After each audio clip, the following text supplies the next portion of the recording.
problemas de internet, pero ahora sí, por favor, engánchese, porque me parece que es importantísimo lo que está diciendo el licenciado Giacomini. Me decías, donde te hizo ruido, en el tema, a vos no solamente, a mí también, al mundo razonable, con el tema de la manada, lo que pasó con ese punto de la manada. Supongo que conocerás otras cosas que por razones de códigos no lo vas a decir.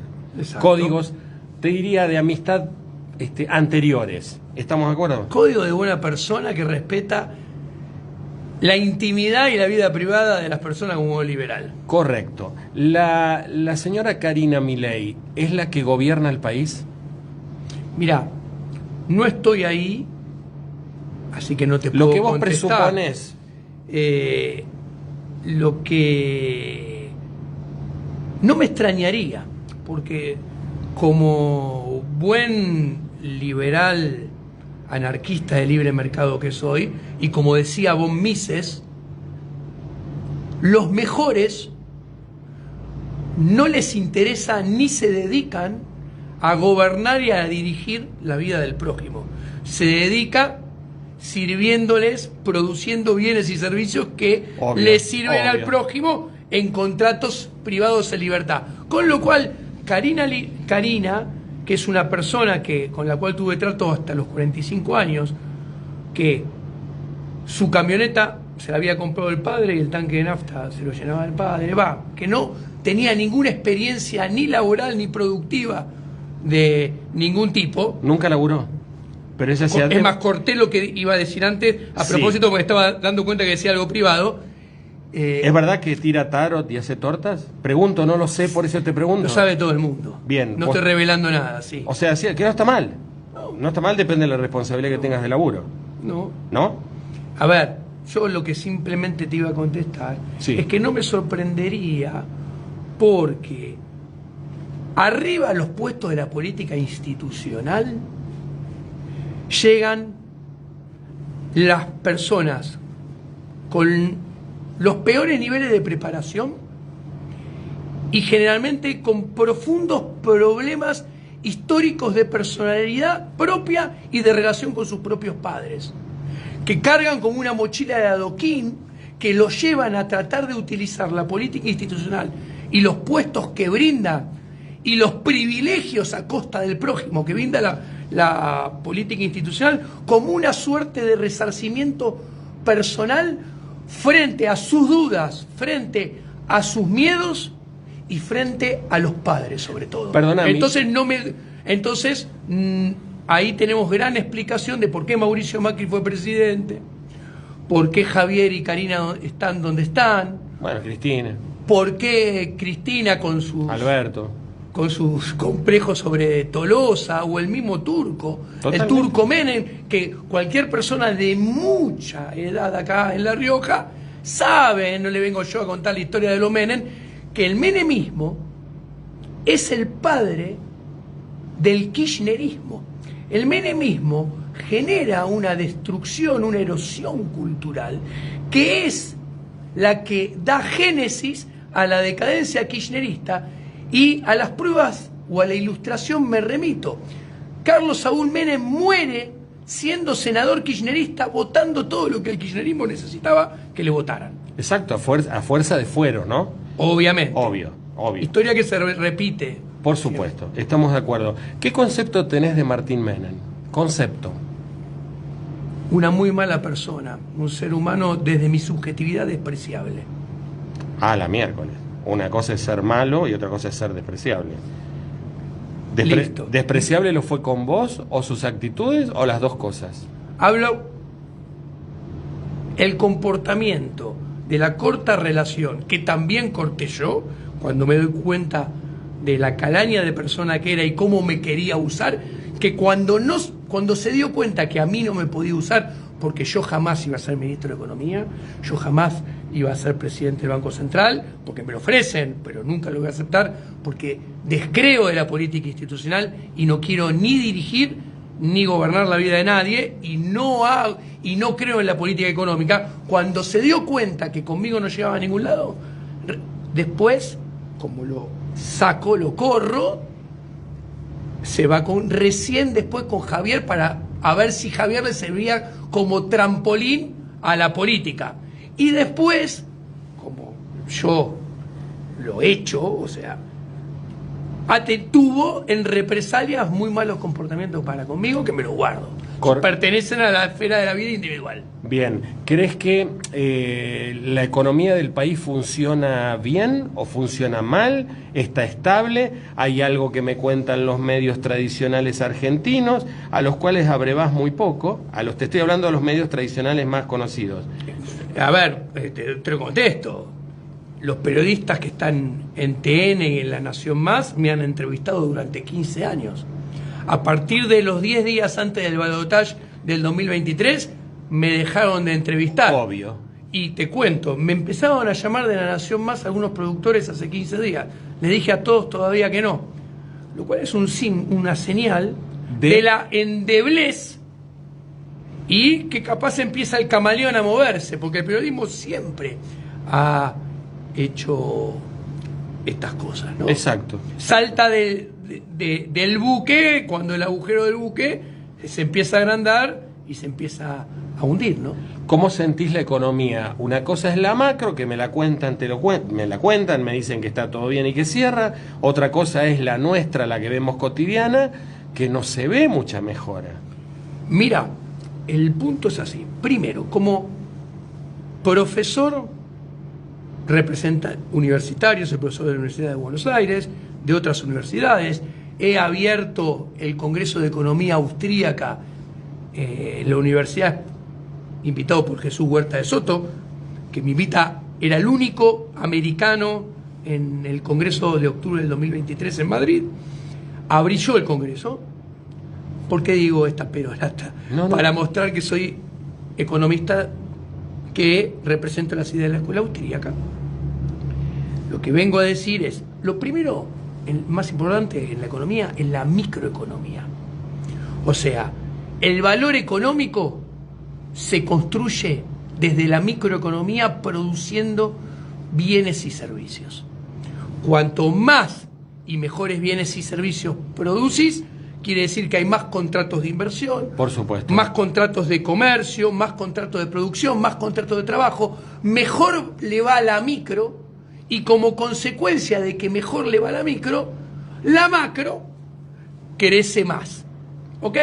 ¿Qué quiero decir? No existe que la macro pueda ir bien con la micro funcionando mal. La macroeconomía tiene fundamentos microeconómicos, no al revés. Ojo, buen punto. La macroeconomía puede herir de muerte a la microeconomía, que es lo que está pasando con este plan económico de Javier Milei. Por eso yo vengo a La Rioja, ¿ok?, invitado por el Guga Canteros y por Transformación La Rioja, a explicar que este plan económico de Javier Milei no es un plan económico liberal, porque el gobierno de Javier Milei no es un gobierno liberal, sino que es un gobierno conservador de derecha, con un plan económico conservador que cada vez segmenta más a la sociedad. ¿Qué quiere decir esto? Cuando pase el tiempo y miremos el espejo retrovisor de este gobierno, probablemente vamos a ver que nunca hubo la izquierda estatista con la cual yo me vivo enfrentando, nunca va a poder decir que hubo un gobierno tal vez que haya gobernado más para los pocos que tienen mucho, en detrimento de los muchos que tienen pocos, que el gobierno de Javier Gerardo Milei. Y esto ya de por sí es muy antiliberal. ¿Por qué? Te interrumpo. Saludos a Diego, de un triatleta, a otro triatleta. Te están viendo en Bonifacio, Córcega. Muchas gracias. Abrazo enorme. Agustín Chazarreta te está viendo desde Córcega. Agustín, placer que me vienes desde Córcega. Te mando un abrazo enorme. Otro triatleta. Así que parece que corres maratones. ¿Te amenazaron? Porque como estás de punta... 7 Ironman tengo hechos. Ah, bueno. Y Ironman 70-30, más de 20. Bien, 25. te pregunto, ¿te han amenazado? ¿Has sufrido amenazas vos, tu familia? Porque como estás de punta, estoy hablando desde la política clásica y básica. Desde la política institucional al comienzo de este gobierno. ¿Qué sé yo? Amenazarte, mira, dejaste de joder, Sí, o sé dónde va tu aparecían mujer, números no sé, que no tenía agendado por WhatsApp, puteándote o lo que fuera. diciéndome barbaridades, amenazándome por Twitter, pero ¿sabés qué pasa? Ven que yo no me callo nunca, y Javier lo sabe. Si vos te fijás, ¿Él nunca te atiende? nunca me nombra, porque él sabe que lo único que hace es meter el dedo en el ventilador. Que no voy a menguar, voy a redoblar la apuesta. Entonces, prefiere jugar a que me ignora, cuando yo sé que no ignora, porque... No, él está pendiente de todo, como todo político. Pero no solamente... Hasta del mínimo tuit está pendiente. No solamente eso, todos los que les va dando la espalda, una vez que le dan la espalda, vienen y me dicen, Diego, tenías razón en todo lo que decía y no sabés cómo lee todo lo que decís, escucha y se pone loco. Y yo solamente imaginándome me digo... Quiero llegar a ese punto, si podés. Sí. Cuando decís se pone loco, ¿hasta qué punto se pone loco? Lo que puedas decir. Es un tipo... Porque yo me puedo poner loco y me pongo a caminar, qué sé yo, salgo con la bici, me pongo loco y descargo con la bici. ¿A qué llamas poner loco? Y la agresión que ves en la televisión o en los medios a veces... No, es una locura. La elevás al cuadrado, al cubo, a la cuarta o a la quinta. Imagínatelo encerrado entre cuatro paredes, sin cámara. Me quedo corto a la cuarta, a la quinta. ¿Alguna vez te puteó, te insultó en lo privado? ¿Tuviste agresiones de él en lo privado? Desde No, la porque amistad? yo siempre lo conté. A mí me tenía tanto respeto intelectual, él mismo lo reconoció, que el que le enseñó un montón de filosofía política, filosofía liberal y economía austríaca fui yo. Él dijo que yo lo introduje a eso. Por lo tanto, él siempre me decía, al único que escuchaba es a mí. Al único que le hacía cambiar de idea, parar e ir en el sentido contrario, era yo. Y te pongo un ejemplo. Sí, muchísima gente viéndote, te aviso. A tu audiencia, y no voy a contar nada... Lo que quieras, habla lo que nada quieras. privado, importante porque es algo que lo sabe todo el mundo. Él mismo reconoció que estuvo 12 años sin hablar con los padres. ¿Lo dijo él? Sí, yo lo escuché. Bueno, mirá... Bueno, el padre era muy agresivo con él. Sí, eso es lo que él me contaba.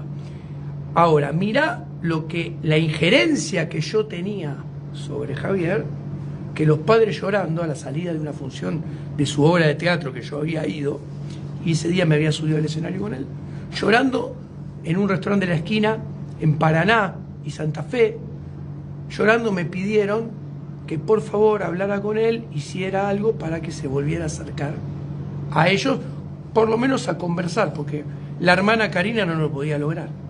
Y yo, Karina no lo podía lograr. Y yo le dije, mira, no depende de mí, no te puedo prometer nada. Lo único que te puedo preguntar es que lo voy a hablar con él y voy a intentar. A los 4 o 5 meses lo he logrado. Si hoy te llamaría, ¿hablarías con él? ¿O el vínculo está roto? O si te dice, che, mira, la verdad que estoy mal o me pasa tal cosa, hablemos. Porque puede ser que el vínculo se vuelva a recomponer. ¿Crees que sí? Porque sos economista, también crees en las variables, puede pasar. Yo creo que no es posible en estos momentos, porque si hay una persona que tiene la personalidad, mirá, de economista, te digo, con las ventajas relativas más grandes y más propicias para adoptar más fuerte y más rápidamente todos los vicios de la droga del poder, es Javier. Entonces... la miércoles, qué definición que tiraste. Claro, o sea, vos mirá... Es muy difícil. Mirá el entorno de Javier. No hay nadie capaz. No.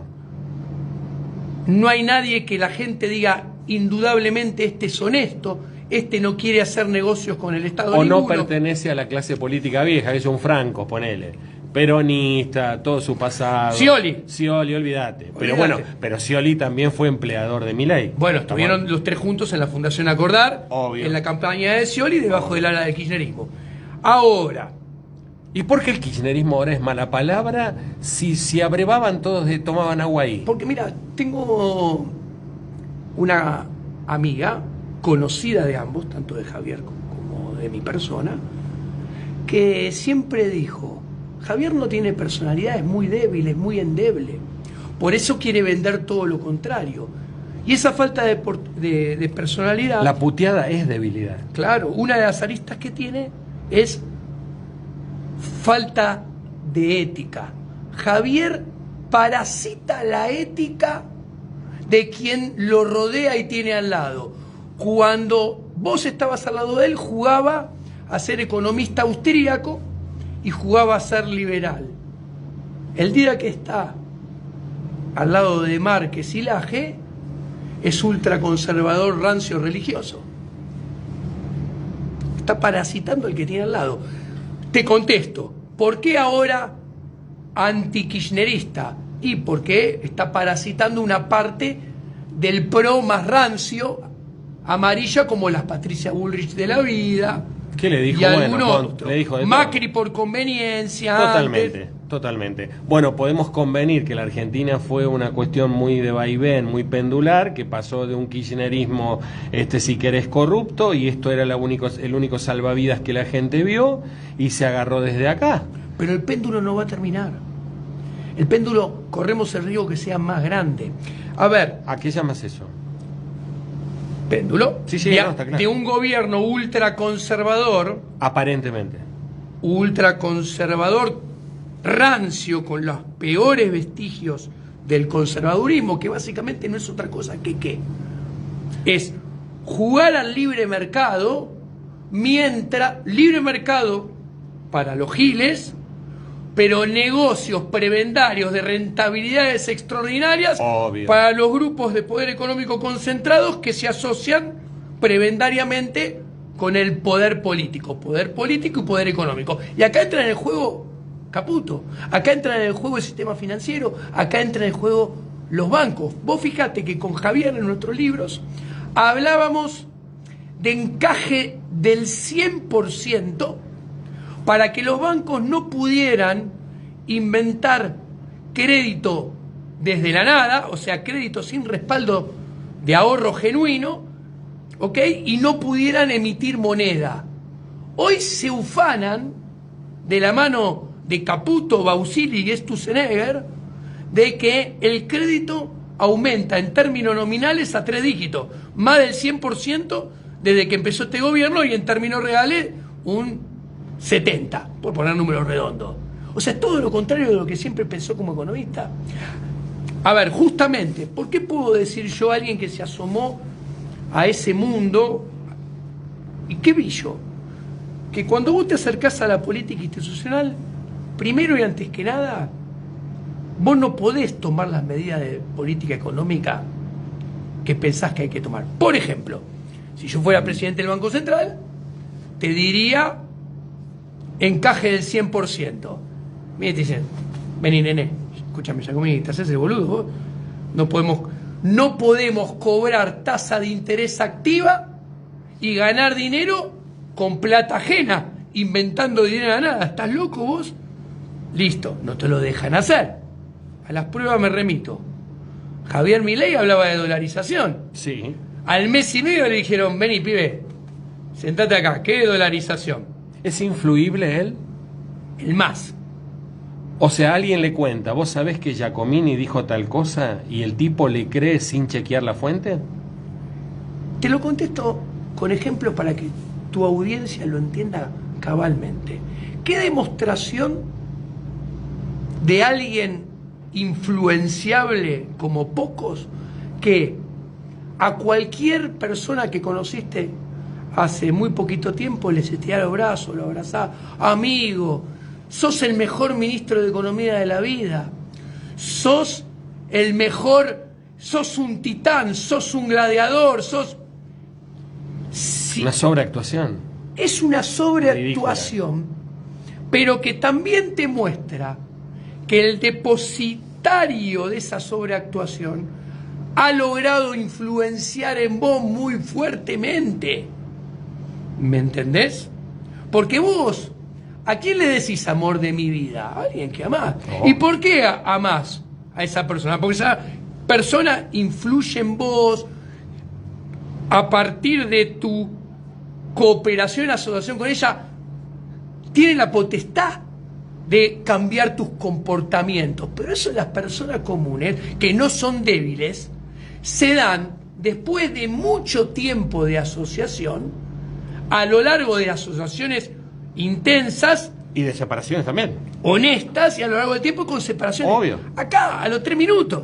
Sí, O sea, ahora y los más, ¿cómo estás? Te quiero. es hasta de un sketch de Olmedo de Costa Pobre. ¿Qué sería? ¿Falta de afecto? ¿Cómo lo ves vos si tuvieses que arriesgar una postura, si querés, sentimental?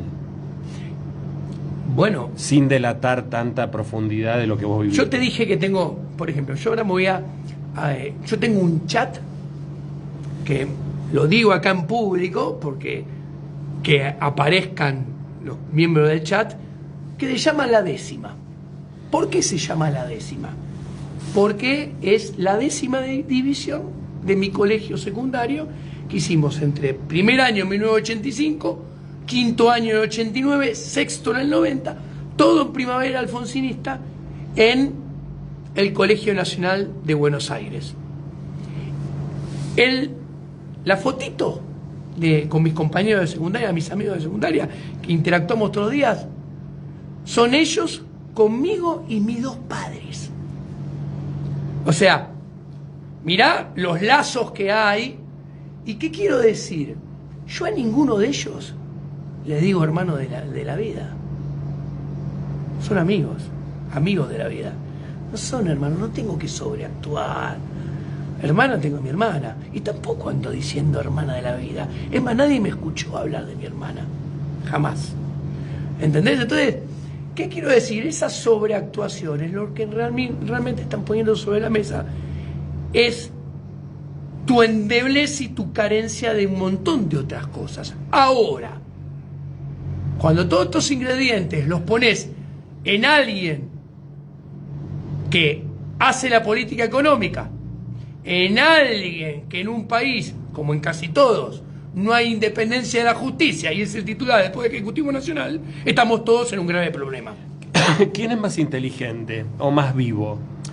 ¿Martín Menem o Lule Menem? No conozco a Lule Menem. 0. ¿Martín Menem es inteligente para vos? No. ¿Es vivo? Sí. ¿Es vivo obvio? ¿Te das cuenta, lo ves venir? Como diría abogado del diablo Al Pacino. No, en eso es bastante vivo piola. ¿Te gustó la definición? Sí, estuvo bien. Te pregunto, La Rioja feudo, Sí. ¿lo sabés? Sí. Tonto no sos. Mira, Espera, ¿cuál es la solución a esto? Los sueldos más bajos de la Argentina, sí. pobreza estructural jodida, 2 veces Menem presidente, tenemos el 25-30% de gas natural, 2 veces, 2 periodos, un presidente que podría haber hecho esto, Dubái, no lo hizo. Pero está Nillaco en la pista. Ah, obvio, donde un gobernador salió a defender y dijo que ahí se iban a exportar aceitunas a todo el mundo. Muy fuerte. Sí. La pregunta es, si tuvieses que solucionar un problema para La Rioja, ¿cuál es? Mira, La Rioja necesita inversión privada. La Rioja necesita trabajo. Entonces, el camino de salida es todo lo opuesto a lo que dice Martín Menem. ¿En qué sentido? Martín Menem, me imagino, haciéndole una suerte de felatio a Javiercito, ¿no? Quiere echar empleados públicos. A ver, a mí no me gusta el empleado público. Imagínate que mi ideal es un mundo sin Estado.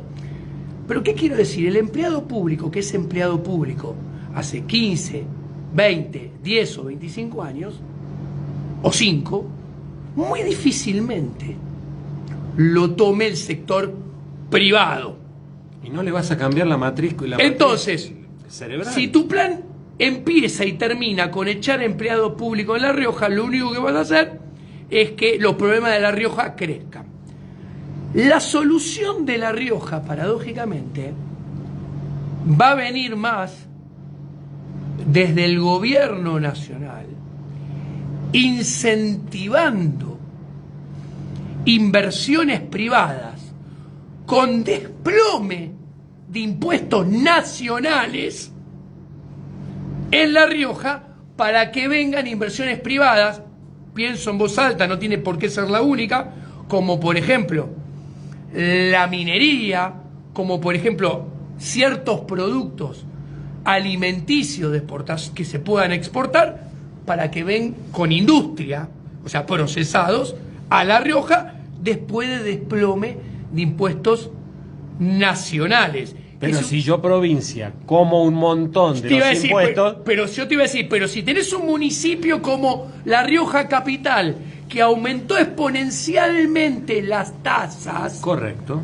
Che, Martincito, Menem, ¿no se te pasa por alto? Y querés echar empleados públicos, pero se te pasa por alto que hay un aumento de la presión tributaria excepcional en el municipio de La Rioja Capital. Ahora bien, ¿cuál es el problema? Y esto está grabado en todos lados. Esto es, Babi Echecopar contó mi último encuentro en vivo con Javier Milei, que fue a la salida de su programa en América. Cuando yo le digo, Javier no me podía mirar a los ojos, le digo, dejá de mentirle a la gente, dejá de engañar, Javier Gerardo Milei, a la gente, y tu engaño y tu mentira más grande no es las mentiras que decís, sino lo que escondés y ocultás. Y yo decía y explicaba, es mentira que el ajuste lo va a pagar la casta. La única verdad es que lo paga la gente. ¿Por qué? Porque cuando vos le cortás a los 24 gobernadores, y no estoy diciendo que está bien, estoy diciendo lo que pasa. Cuando vos le cortás, no importa qué piensa Diego Giacometti, estoy diciendo lo que pasa, que es lo que le importa al ciudadano de La Rioja. Cuando vos le cortás recursos a las 24 provincias, o se los pisás, o se los escondés. ¿O lo extorsionás? Puede ser. Los 24 gobernadores dejan de recibir dinero. Los 2.300 intendentes, que La Rioja antes tenía 17, ahora tiene 18, me enteré. Correcto. La última vez que había venido eran 17, ahora son 18. Bueno, esos 2.300 intendentes de todo el país le piden la plata a los gobernadores. Y los gobernadores dicen, che, no tengo tanto Balcarce 50, Milei me da menos. Entonces yo te tengo que dar menos. ¿Qué hacen? Se ponen de acuerdo los gobernadores y se ponen de acuerdo los intendentes, y los intendentes te hacen revalúos y te suben tasas, y los gobernadores te hacen revalúos y te suben impuestos. Entonces, ¿qué sucede? Ese supuesto ajuste del gasto público lo pago, y además plata que el gobierno nacional no le da a los gobernadores y a los intendentes, la termina pagando el riojano con más presión tributaria, municipal y provincial, sin que la nacional le haya bajado. ¿Se entiende? Entonces, el ajuste lo paga la gente. ¿Y cuál es el problema? Que esta es otra aviso importante para la gente.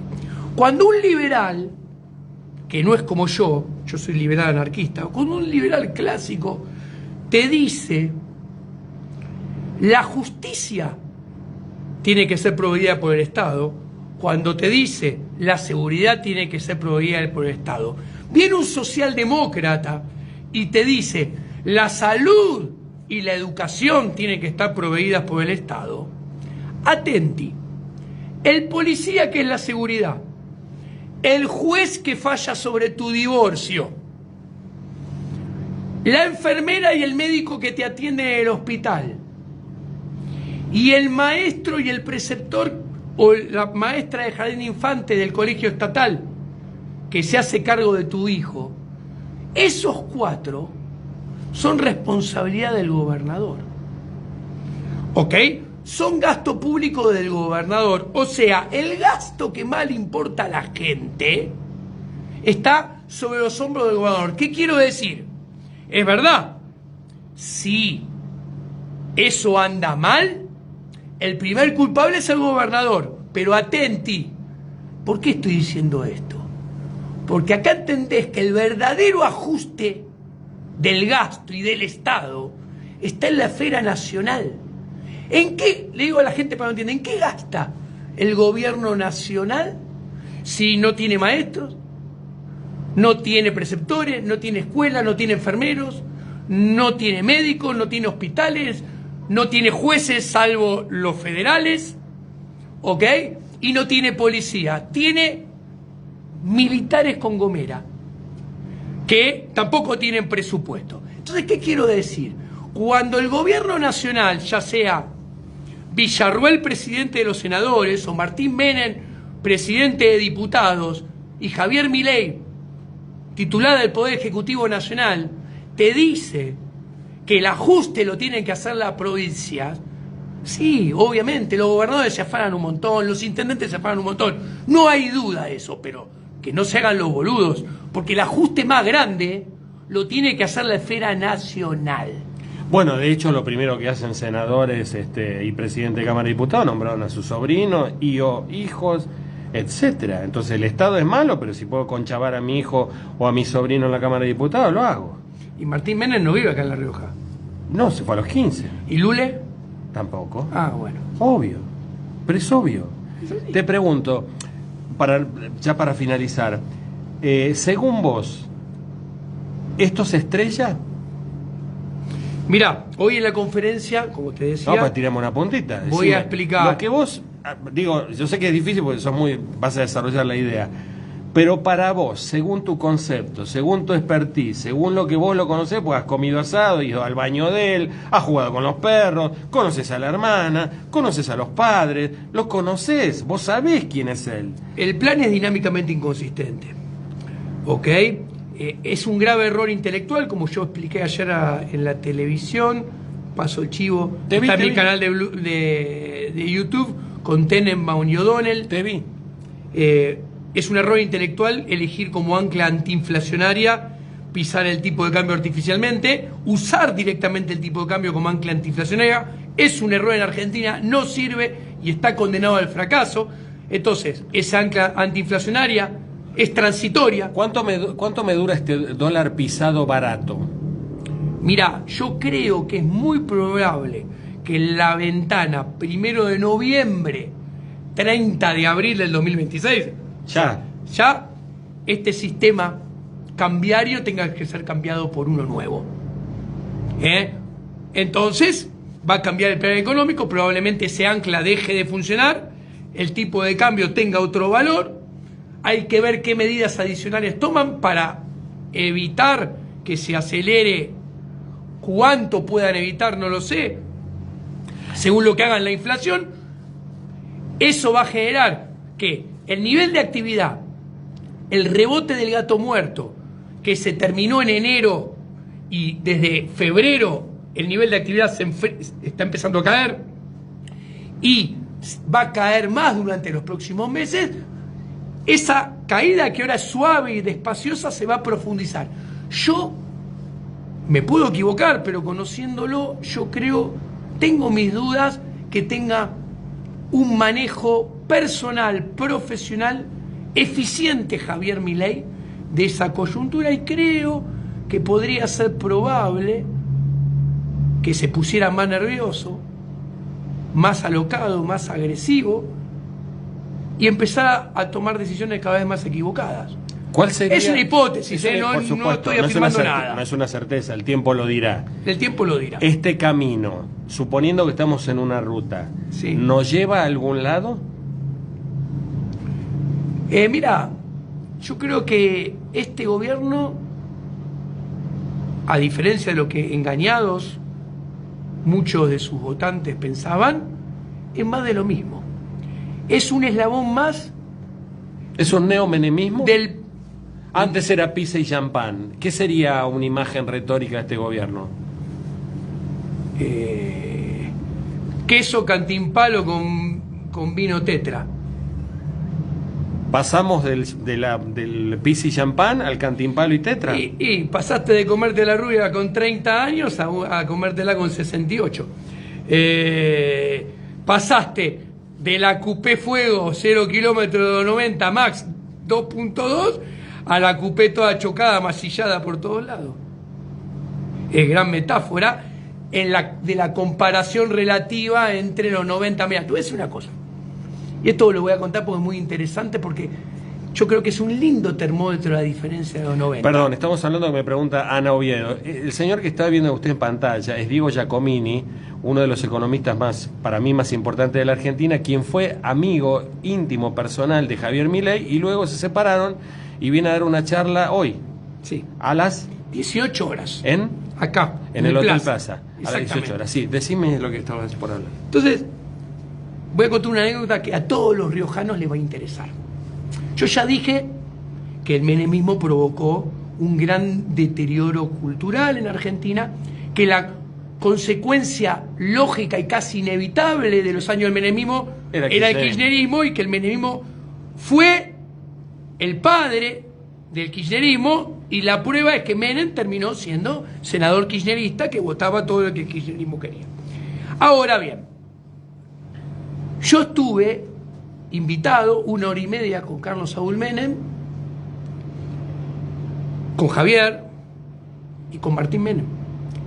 Antes de irnos, Menem lo agarra de la mano a Javier, esto lo conté, porque aparte es política, y ayuda a entender la política de hoy en día. Por eso lo cuento, no porque estoy contando un chimento, porque es algo político, institucional, por eso lo cuento. Lo agarra de la mano y me dice, mira, yo no te puedo dar ninguna recomendación para el día que seas presidente porque vos querés ser presidente. Una sola te puedo dar. Ya se empezó a contradecir el turco, porque primero arranco, no te puedo dar ninguna, y después digo que te voy a dar una sola. Le dijo, con tus enemigos nunca te pelees. A los enemigos siempre se los seduce. Siempre se les sonríe. Nunca se los agrede. Lo estoy contando porque fue la única recomendación que le dio Menem a Javier. Y Javier hace todo lo contrario, porque Javier construye política desde la violencia. Vos podés tener antagonismos no violentos. Javier construye antagonismos violentos y multipolares. Ahora, ¿eso le garpa? Yo creo que no. ¿Por qué? Pero le estaba garpando. Sí, pero, a ver, no importa que algo te garpe en la foto, por más que parezca que garpe mucho. Tenés que ver si te garpa en la película y a lo largo del tiempo. Bastiat decía, Frédéric Bastiat, un filósofo político liberal francés, de la primera mitad del siglo XIX, decía, donde entra el comercio no entran las balas. Esta frase, en este contexto, ¿cómo hay que leerla? Donde entran las balas, no entra el comercio. Donde hay violencia, no se celebran contratos de comercio. Si no se celebran contratos de comercio, no se celebran contratos de producción, no se celebran contratos de trabajo. Donde hay violencia, la economía está condenada a funcionar cada vez peor. Y donde hay violencia, la síntesis de la dialéctica violenta conduce a una salida también violenta, y tal vez incluso más violenta, con un péndulo, que es irme para el otro lado. Este gobernador, de este gobierno conservador, rancio, de derecha, violenta, probablemente genere lo contrario. Genere un gobierno violento, estatista. ¿Ok? Por esto es importante, porque esto que conté de Menem no lo cuento por ser un chamullito, lo cuento porque es una gran metáfora de cosas que están trayendo consecuencias sociales, políticas y económicas, porque un liberal debe ser la antítesis de la violencia. Porque si vos querés convencer a alguien, vos no vas a convencer a nadie agrediéndolo, diciéndolo que es inmoral, feo, pelotudo, burro. Ni te escucha ese, va contra vos. Antes la última, y agradeciéndote, Diego, esta conversación larga. Antes de separarte de él como amigo, sí, le dijiste, mira, Javier, me separo de vos porque por esto me parece un horror, esto y esto. ¿Y qué te contestó? Porque siempre hay una oportunidad en la amistad. Cuando uno se pelea, Antes le pones los puntos. Mira, no me gusta de vos tu campera, tu cara, me parece que fuiste un desubicado en tal tema, en tal otro.